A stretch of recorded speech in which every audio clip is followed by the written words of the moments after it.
Radio city podcast.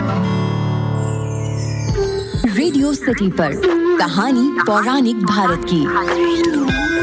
चलिए आज मैं आपको अलग अलग तीर्थों का महत्व बताता हूँ। अखिल के साथ हैं आप रेडियो सिटी पर और ये है कहानी पौराणिक भारत की। और आज का ये पॉडकास्ट अग्नि पुराण से है। अग्नि पुराण में अलग अलग तीर्थों का महत्व बताया गया है। जैसे गंगा जी के महत्व के बारे में अग्निदेव कहते हैं कि गंगा का सदा सेवन करना चाहिए क्योंकि ये भोग और मोक्ष प्रदान करने वाली है। जिनके बीच से गंगा बहती है वे सभी देश श्रेष्ठ और पावन है। गंगा का सेवन करने पर माता और पिता दोनों के कुलों का उद्धार हो जाता है। 1000 चांद्रायण व्रत की अपेक्षा गंगा जी के जल का सेवन उत्तम माना गया है। ये भी कहा गया है कि जब तक गंगा में हड्डी पड़ी रहती है जीव तब तक स्वर्ग में निवास करता है। तो ये हुई गंगा जी के महत्व की बात। उसके बाद प्रयाग का महत्व बताया गया। प्रयाग के महत्व में कहते हैं अग्निदेव कि प्रयाग जो है वो भोग और मोक्ष प्रदान करने वाला उत्तम तीर्थ है।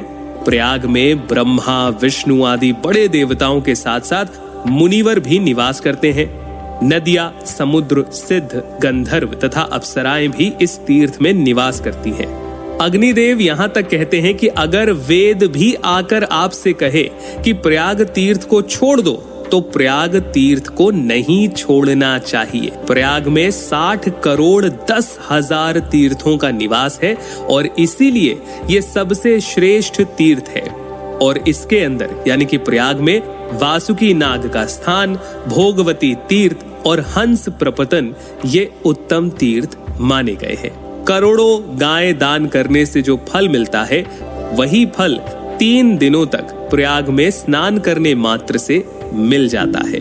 इसके बाद बनारस यानी कि वाराणसी के महत्व को लेकर अग्निदेव कहते हैं कि वाराणसी के महत्व के बारे में महादेव ने पार्वती जी से कहा था कि इस क्षेत्र को मैंने कभी मुक्त नहीं किया, सदा यहाँ निवास किया है, इसीलिए ये अविमुक्त क्षेत्र कहलाता है।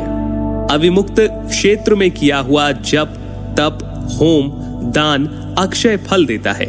महादेव कहते हैं कि पत्थर से दोनों पैर तोड़कर बैठे रहें, लेकिन काशी कभी ना छोड़े।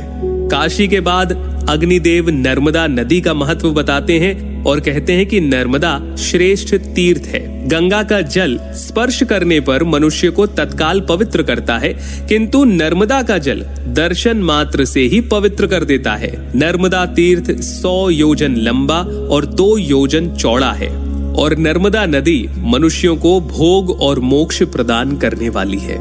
तो ये कुछ तीर्थ और उनके महत्व हैं जो अग्नि पुराण में संक्षिप्त रूप में बताए गए हैं। हालांकि अगर आप इन तीर्थों के महत्व के बारे में बहुत अच्छे से पढ़ना चाहते हैं तो मैं आपको सुझाव दूंगा कि अग्नि पुराण की अपेक्षा आप स्कंध पुराण पढ़िए। यहाँ पर आपको और विस्तार से इनकी कहानी और महत्व के बारे में पता चलेगा। फिलहाल के लिए इतना ही। सुनते रहिए रेडियो सिटी। रेडियो सिटी पर कहानी पौराणिक भारत की।